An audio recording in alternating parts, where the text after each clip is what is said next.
Starting with the name of Allah, who is the most beneficent and the most merciful. Dear students, welcome to the Quick Learn Academy by Arusairam. In today's lecture, we will cover the physics grade 9th, its unit number 4, and the topic is numerical problems. Dear students, as I have told you earlier, firstly, you will have to read out the statement thoroughly, then you will have to extract data, and after the application of a relevant formula, you will have to write down the result. So let's get started. We have the 4.6 numerical problem, which is a 30 centimeter long spanner is used to open the nut. If the torque required for it is 150 newton meter, how much force should be applied on the spanner? एक spanner है जिसकी length 30 centimetre है, इसके ऊपर जो turning effect आ रहा है वो है 150 न्यूटन मीटर. तो आपने स्टूडेंट्स एफ की वैल्यू को फाइंड आउट करना है. तो देखें students, we have the 4.6 numerical problem. इसका गिवन डाटा है 30 सेंटीमीटर.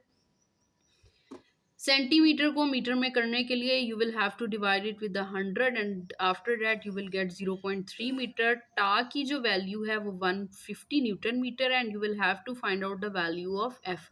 तो स्टूडेंट्स, टॉर्क का फॉर्मूला होता है टा is equal to F D. आप डी की जगह पे आर भी पुट डाउन कर सकते हैं. तो देखें स्टूडेंट्स, स्टार की वैल्यू 150 है, आर 0.3 है, F will remain as it is and after the division of 150 with the 0.3 you will get 500 newton. आपने लास्ट पे रिजल्ट की हेडिंग देनी है and you will have to write that a force of 500 newton can be applied on the spanner. Now students, we have the 4.7 numerical problem and the statement is a 5 newton ball hanging from a rope is pulled to the right by the horizontal force F. एक ball है जो 5 Newton की है, उसको horizontally पुल किया गया है right side के ऊपर. The rope makes an angle of, और रोप एंगल जो बना रही है it is of 60 degree with the ceiling. Determine the magnitude of F and tension T in the string. आपने F और T की वैल्यू को फाइंड आउट करना है.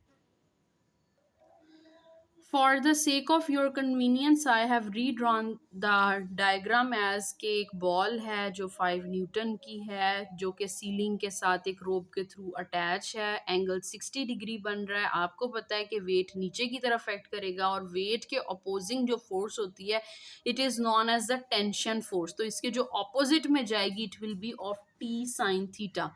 तो स्टूडेंट्स, जैसा कि आपने रेजोल्यूशन ऑफ फोर्स के कंपोनेंट्स को याद किया हुआ है, these are F x is equal to F cos theta and F y is equal to F sine theta. तो इन्हीं को यूज़ करते हुए अगर आप देखें कि यहाँ पे जो वर्टिकल कंपोनेंट है वो हमारे पास टी साइन थीटा आएगा, जैसे कि यहाँ फोर्स के थ्रू हम देख रहे हैं. इसके अलावा जो हॉरिजेंटल कंपोनेंट है, जब आप फोर्स लगाएंगे तो यहाँ पे आएगा टी कॉस थीटा. तो स्टूडेंट्स, एक्चुअल में आपने एफ एंड टी की वैल्यूज को फाइंड आउट करना है. तो हम कैसे करेंगे? Firstly we will have to write down the given data. Weight of ball 5 newton है, एंगल सीलिंग से कितना बन रहा है 60 डिग्री का. आपने एफ फाइंड करना है, टी फाइंड करना है. जैसा कि हमें पता है कि W is equal to T sine theta आ रहा है. ये कैसे आ रहा है देखें स्टूडेंट्स, मैंने अभी भी आपको बताया कि W और टी साइन थीटा और F और यहाँ पे जो हॉरिजेंटल कंपोनेंट है वो आ रहा है टी कॉस थीटा. आप इन दो फॉर्मूलाज को इम्प्लीमेंट करेंगे and you will have to put down the relevant values. W की वैल्यू 5 है, थीटा इज 60, साइन 60 इधर आके डिवाइड हो जाएगा. आप जब कैलकुलेटर पे वैल्यू लेंगे then you will get 0.866 and after the division of 5 by 0.866 you will get 5.77 and after the approximation आपका आंसर आएगा 5.8. Similarly T F is equal to T cos theta होता है. टी की वैल्यू 5.8 पुट करेंगे, cos 60 0.5, 5.8 into 0.5 answer आएगा 2.9 Newton.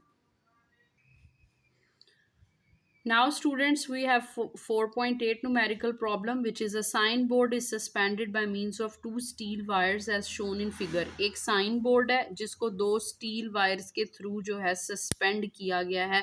If the weight of the board is 20 Newton, अगर board का जो weight है वो 20 Newton 200 Newton है, what is the tension in the string? तो आपने tension की वैल्यू बतानी है। इट्स मीन देखें स्टूडेंट्स, यहाँ पे डायग्राम में ये भी 2 न्यूटन है, 2 मीटर है, और ये भी कितना है 2 मीटर है, और जो टोटल वेट है वो 200 है, और इसको दो स्ट्रिंग्स ने बैलेंस किया है। दो स्ट्रिंग्स के बैलेंस करने से ये मुराद है कि अगर हमने इसमें अजम्पशन करनी है कि T1 is equal to T2 is equal to T है, अगर हम इसको यूज करेंगे then we can easily find out the tensions in the string. Now let's have a look on the given data.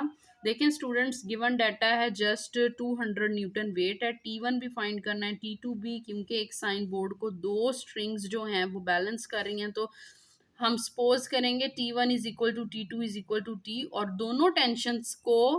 दोनों tensions ने ही wait को balance किया हुआ है, तो T1 और T2 के ऐड करने से हमारे पास वो इक्वल टू वेट आएगा, क्योंकि जो टेंशन है वो हमारे पास वेट के ऑपोजिट डायरेक्शन में होती है, और यहाँ दो टेंशंस हैं तो हम इन दोनों टेंशंस को ऐड अप कर देंगे।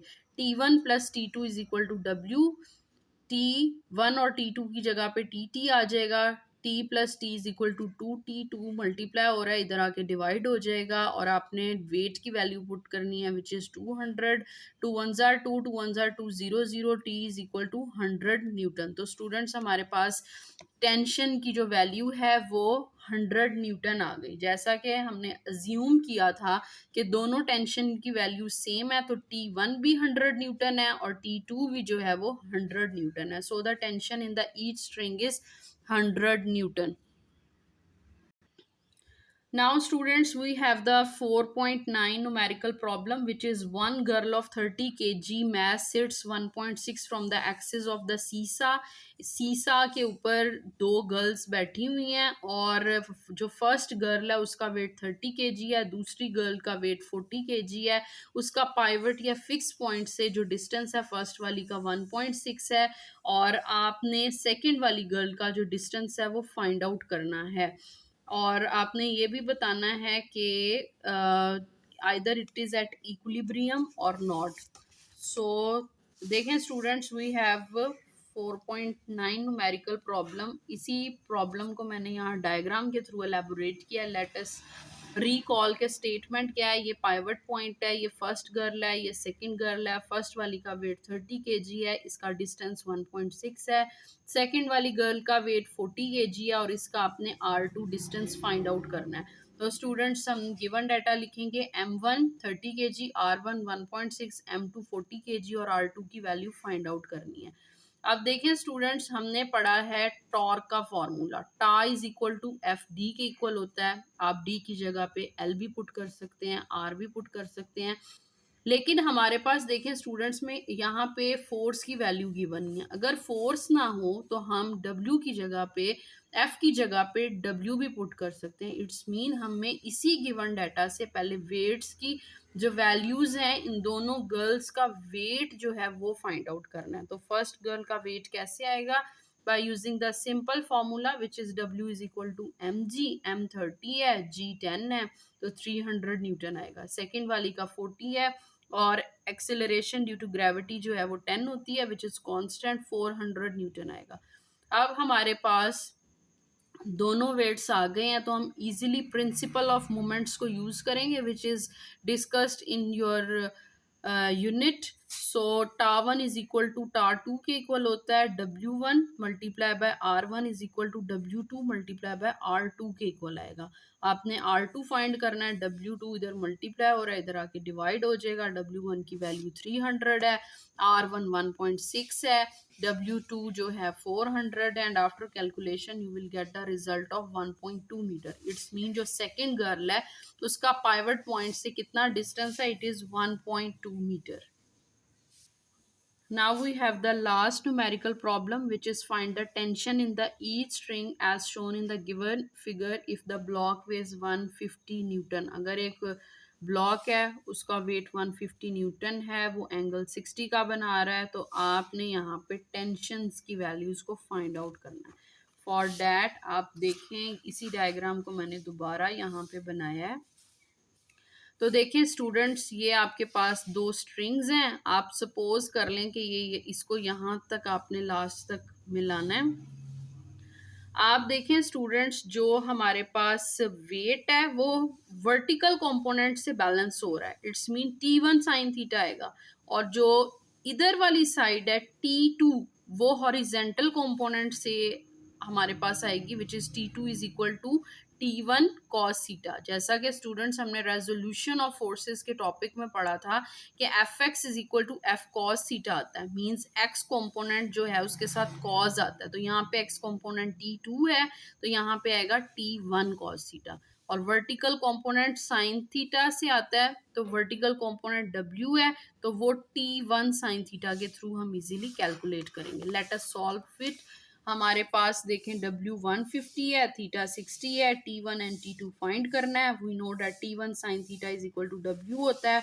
और सिमिलरली जैसा कि मैंने आपको पहले बताया था कि T2 is equal to T1 cos theta के इक्वल आएगा। अब आपने साइन थीटा की वैल्यू इधर मल्टीप्लाई हो रही है, इधर आके डिवाइड हो जाएगी, and after putting the values of W 150 and theta as 60 we will get 173.2 newton. Similarly T1 की वैल्यू जो यहाँ से हमारे पास निकली है, हमने वही वैल्यू इधर पुट करनी है, विच इज़ 173.2।